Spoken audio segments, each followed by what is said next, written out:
Good morning, my friends. When I was checking my mail, I found an offer that is too good to be true, a day that I never thought would come, the ultimate symbol of wealth and success. I have finally been invited to apply for the American Express Platinum card. Now, with this card, I can get a ton of benefits, not just the prestige of finally being seen as wealthy, but I can get a $200 Uber cash. I can get $240 in digital entertainment credit, a $300 credit to Equinox Gym. On top of that, I can get 5 times points on travel, up to 125,000 reward points. And as an added bonus, if I don't understand every single word in this lengthy contract, I can find myself paying up to 30% interest on my late balances.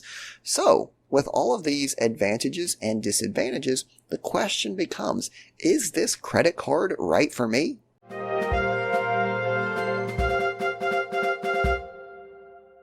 Hello everyone and welcome back. I am the Part-Time Economist, and in today's video I just wanted to share my thoughts on credit cards, what strategy I use when it comes to maximizing the rewards from credit cards while minimizing the downside risks. Now, I want to be very clear, this is just me sharing my strategy. It might be a good strategy, it might be a bad strategy, but the key point is it's just my strategy. This is not financial advice. I'm not telling you what to do with your money, anything like that. So when it comes to credit cards, I think it's important to share my strategy because there's really a lot of diverse opinions when it comes to credit cards. Some people, such as Dave Ramsey, say, look, credit cards are a surefire way to spend more than you want to spend, get into debt.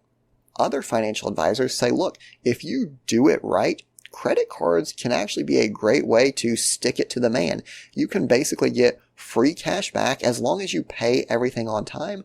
On top of that, you get purchase protection. You get a lot of great perks. And then you have some people that just kind of jump into credit cards with no strategy whatsoever. So when it comes to credit cards, my strategy is to maximize the benefit of a credit card while trying to prevent as much downside risk as possible. And I do this in a couple ways. The first is when I consider a credit card, I look at what kind of perks it's giving me. And I ask myself, is this, number one, a perk that I would even enjoy? But number two, is this really a perk, or is this an undercover way to get me to spend more? So let's take a look at an example from this American Express Platinum card. Again, I want to be clear, I'm not trying to promote American Express. I'm not saying they're terrible. It's just the marketing material I have on hand, so that's what we're using. So when it comes to this, I look through and they do have some really cool perks. However, a lot of these perks aren't really things that align with me as a consumer, right? So 5 times points reward on flight. I hardly ever fly. I get access to airport lounges. Again, I hardly ever fly. I can get a couple other benefits here. So when I shop with Saks, right? So Saks Fifth Avenue. I don't go there. I am not that wealthy. $300 in Equinox Gym credit. So again, Equinox, a very, very, very elite type of gym. I consider Planet Fitness a luxury. I'm so cheap, I just exercise in the apartment gym at my hotel. So again, these are benefits that for some people might be really awesome. For me as a customer, they're not really something I'm interested in. So why would I sign up for a credit card when the benefits don't align with my lifestyle? We also have these points that we're getting back. Now, one thing that I want you to understand when it comes to these incentives that credit card companies offer, it's not just important to understand, do you like the incentive, but is it really an incentive, or is it kind of forcing you into spending more? So when we look at these 5 times points on travel, what we notice is that in order to get my 5 times points, I have to use it on hotels booked through American Express Travel. So this isn't me finding the lowest bottom basement hotel that I want to stay in and then they're giving me 5 times points. I have to go through them. So maybe I end up having to book a more expensive hotel than what I would be wanting anyway. So I get 5 times reward points, but I spend more in the long run. Also, check this out. A lot of credit cards do this. My 125,000 membership rewards points, those only come after I spend $8,000 within my first 6 months of card membership. So again, if I'm already spending that much, totally cool. If I only spend $2,000 to $3,000 in general on my credit card, this is going to incentivize me to be spending more money. So when it comes to the perks of credit cards, there's a couple things, again, that I specifically look for. I look for straight up cash back credit cards, something that just gives me 1% on every purchase, 2% on every purchase. Now, why do I follow this strategy? If I'm just getting a straight up 2% cash back on every purchase, this isn't really altering my spending habits. I'm basically just getting everything at 2% less cost because there's no rotating categories. There's no requirement to book through a certain service, right?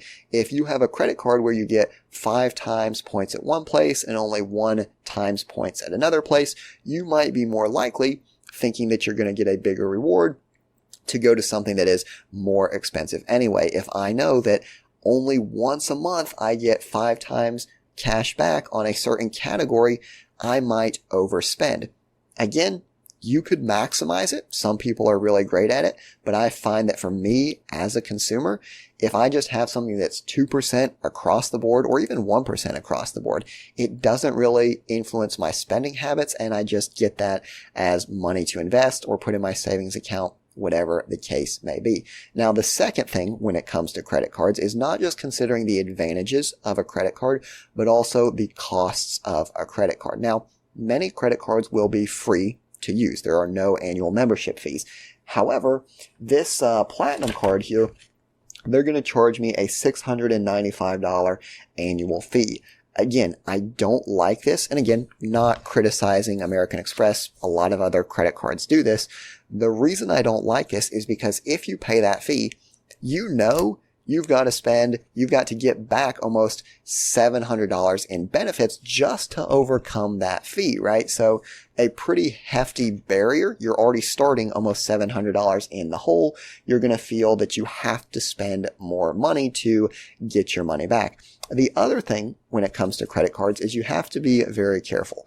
All of these rewards, a 1% cash back, 2%, even a 5% cash back, they are nothing compared to the almost 30% APR that you will pay if you don't make your payments on time. Now, I have to admit, in the introduction to the video, I said it was a 30% interest rate.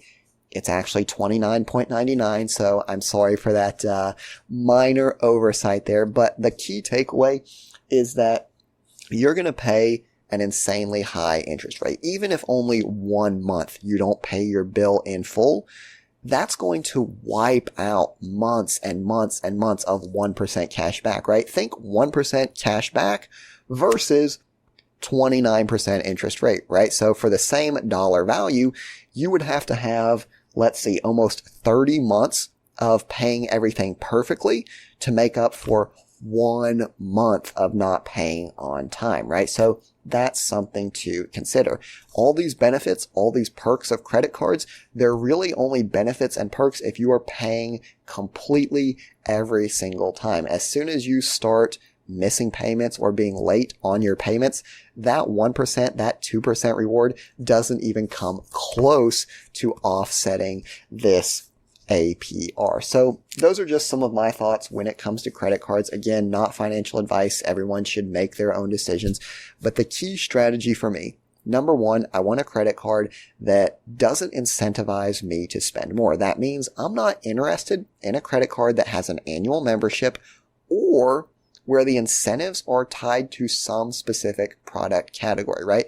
I want something where my rewards apply to virtually all of my purchases across the board. And then also for my strategy, I try to remember that a credit card is only an asset. All of these different perks and benefits are only an asset if I'm able and if I have the dedication and discipline to pay on time every single month, basically the entire due balance, because any balance that I don't pay, I'm getting hit with that massive APR. So for those of you who perhaps follow other financial channels, Dave Ramsey, Money Guy Show. I would say I'm more aligned with the Money Guy Show in respect to this because I do feel that credit cards can be powerful tools if you know how to use them. So just to wrap up the video, I did want to say a big thank you to American Express for inviting me to join their community. Although this isn't the credit card for me, it might be the right credit card for someone else. The important thing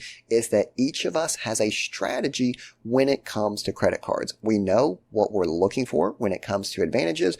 We know that we have the financial discipline to avoid some of the disadvantages, and we have a solid strategy of how we can make that credit card work for us. As always, I do appreciate you watching the video. I hope you found it useful, and I'll see you next time.